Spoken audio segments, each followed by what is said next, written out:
we talked about migration of different races.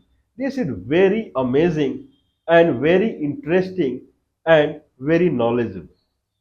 If anyone see around the globe, typically people find there are three races that is proved.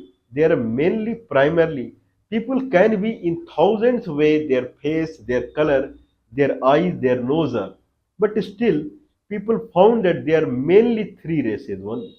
One is Negroid race, also called black race. One is Caucasian race, also called white race. One is Mongoloid race, that is also called yellow race. So yellow race primarily it is found in Asia.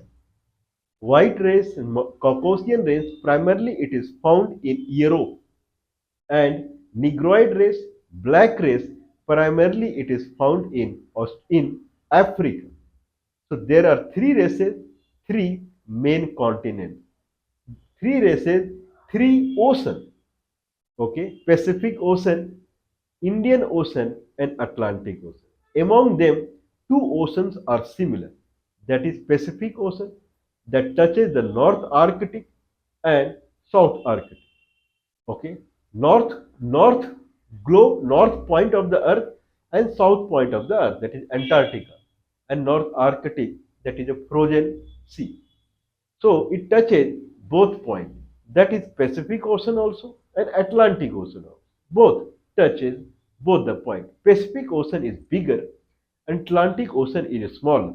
But Indian Ocean is mainly confined from Africa till Australia, and that too in a strip, that is Indian Ocean. So this brings the concept of three races on the earth. The Negroid race, the black race, they are considered as confined between Capricorn line and Cancer line. So Indian Ocean belongs to the Negroid race, black race. Now Pacific Ocean belongs to the Mongoloid race. This is what it is called. All along the Pacific Ocean. This side is Eastern Asia and that side is Western America. Western America means North America, South America both. Western America and Eastern Asia. That is the where the Mongoloid race are more. Means they are predominant. That side, in America side, they are called Eskimo, Red Indian, Inuit, Yupik. These are the tribes in Mongoloid race. These race, as they belong to the above the Cancer line and below the Capricorn line, so there in America, they are primarily in the North America. South America, then south to the Capricorn line will be very small region in the America, in South America. I believe Argentina or something like that, and Chile. North America, north to the Cancer line, is the mostly the eastern part, western part of some part of Mexico, and then Canada and America and Alaska. Now we are talking about migration of the Caucasian race. We have talked about migration of the Negroid race that happens through Indian subcontinent. Since they are along the equatorial line, equatorial. So if they are along the kind of equator, if they are along the equator, then they are found in Brazil kind of country, the kind of the black race, full Africa, because north of the Africa where Cancer line is crossing Egypt, and South Africa is a country itself. There the Capricorn line crosses. In between, full Africa is there. So Africa, Brazil, and this side, the southern part of Himalaya, that is the path of their migration. And then along near in Australia, and then finally the Oceania region. This is called Oceania region. Australia, New Zealand, Polynesia, Micronesia, and Melanesia, New Papua. All around this region of Brazil, this black race is found primarily in Africa. So that is the race. Now, what about the migration of the Caucasian race, white race? White race migration, it happens from the Europe, that is considered as the kind of hub. or the main point for the white race. And they, since Atlantic Ocean belongs to white race, this Caucasian race, they migrate from the Europe to the eastern side of America. They are still there. Means after the kind of Mr. Columbus and Amerigo, they found the America, then they have migrated there. But actually, they belong to the eastern part of America, either in North America, South America. Still in South America, means from Brazil, equator crosses. Below the equator, then they are, as you go south, then white race increases, like Argentina and this kind of country. So, south to Capricorn and north to Cancer, it belongs to the Caucasian range around the Atlantic Ocean. North to Cancer and south to Capricorn belong to the yellow race along the Pacific Ocean. And along the equator, that belongs to the Negroid race, black race, because the sun ray falls direct on them, straight on them. So skin color is dark. Otherwise, all are same.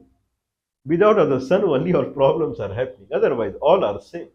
Anyway, now the Caucasian rain, it migrates from Europe to western part of America, North America, South America.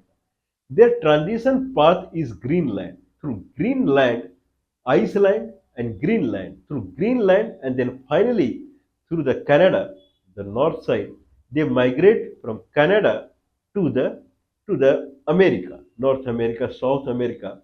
They now when they have in the recent 400, 500 years back, they were less, very less.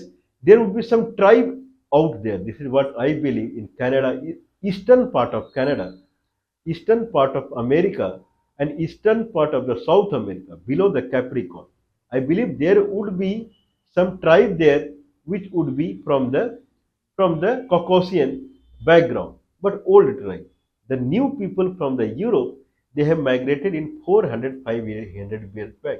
But they have settled down because atmosphere is suiting them. Atmosphere suits them because it is made for them. They are not a foreigner out there. And if you see the capital of America, the United States of America, the capital of America is in eastern side only. That is Washington DC. I believe capital of Canada is also in the eastern side only. So this is the side means along the Atlantic Ocean. So that is the scenario. So migration of the Caucasian rain happens through Greenland. What is interesting out here? The interesting out here is this migration, this race, the Caucasian race also considered a lunar race. Lunar race means they correspond to the moon. Water race in Sanskrit, it is called Patal Lok. Patal Lok. Patal Lok means water land. Means Patal Lok means down.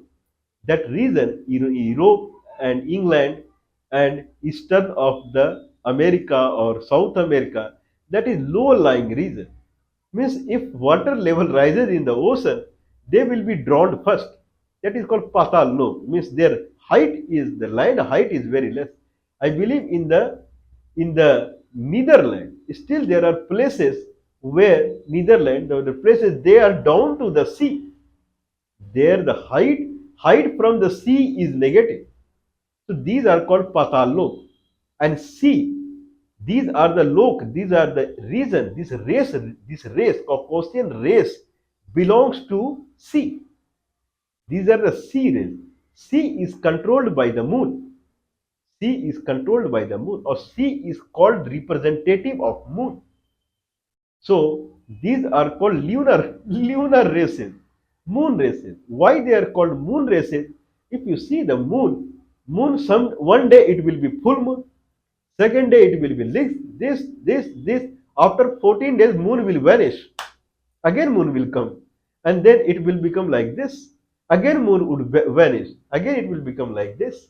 These are called lunar races because they behave like that. If you see white race, Caucasian race presence in America, that is their actually, that is their main, that is their land. The eastern part of America, Washington DC side or Mississippi, Missouri side, that side if you see, then that is their land. Traditionally, that is their land. But sometime they live for some time and they come back to Europe or they vanish. Then they grow, they vanish. They grow like in the past 400 years. Now they have visited from Europe. I don't know for how long they will stay there and they will tend to come back or vanish. I don't know where they would go, and then they will come back, they will go again. There will be one Columbus will come and Amerigo, and from Europe they will go again and they will again vanish. So this is called lunar race, means they become bright and they just vanish. Then they become, then there will be a story. Then people would write a story that in this era, European Columbus and Amerigo, he found America. And then somehow after some day, okay, and they signed to see the signing of America, United States of America. The way in 400 years, how fast it is signing, how fast. But the problem is it will go away. This is the nature. It will go away. It is not permanent. It's not sun. It is not permanent. Means it will slowly it will start and it will vanish. Then again someone Columbus will come and he will try to find the America. He will go to America and again they will write in the history that Columbus or Amerigo found the America. And so this is the typical behavior of Caucasian race, that is different to Negroid and Mongoloid race. Now migration of Caucasian race we are discussing that how it happens from Europe to America. Now, out of these three migration, Caucasian migration, Negroid migration, and Mongoloid migration, which migration is considered as the most difficult migration? Caucasian migration is considered as the difficult migration, discontinuous migration. From Europe to North America going is very difficult. From Iceland and then Greenland and then going to polar Canada and coming back to the full America, it is pretty difficult. But what is easy out? God does not do partiality. What is easy? Geographically, through weather, through temperature, it is difficult. But what is easy out here? There is no resistance. Someone has to just go. If he can face the weather ocean like Titanic, it met accident. If someone can face it, then it is all right. Second difficult is for the Mongolian race. They have to cross the Bering Strait, that is also almost frozen over the year. I believe in summer there will be some water or ice floating. Otherwise, it is completely frozen. For them also, it is difficult going to the Alaska region. So it from the China region. So it is or Mongolia region. So it is difficult. For easiest is the for the Negroid race because they have to just travel Africa and Asia, Indian subcontinent that start from Al Qahira in the Egypt. From there only Indian subcontinent starts, begins. Then all along the Himalaya, they would travel. They will come to India, present day India. There is a buffer zone. It goes till south. Then again they would travel, and then through Burma, and then finally through Thailand, and then through Malaysia, and then they would enter Australia and those places. This is pretty easy path. I mean, they just need to travel, and there is no temperature problem, nothing like that. Then what is the problem? Problem is resistance from the land kingdom, because there would be many kingdom. People are there. In this side, people are less, but temperature and geography is the killer. And here, killer are human only. A person from Africa, if he wants to do migration to other side, that is Australia, through Indian subcontinent along the Himalaya, then for him it is not easy because it has to pass the human territory and their resistance will be there. So that is very difficult. That's this way. So this is how it is the migration of the Caucasian race. I believe it is thrilling, amazing.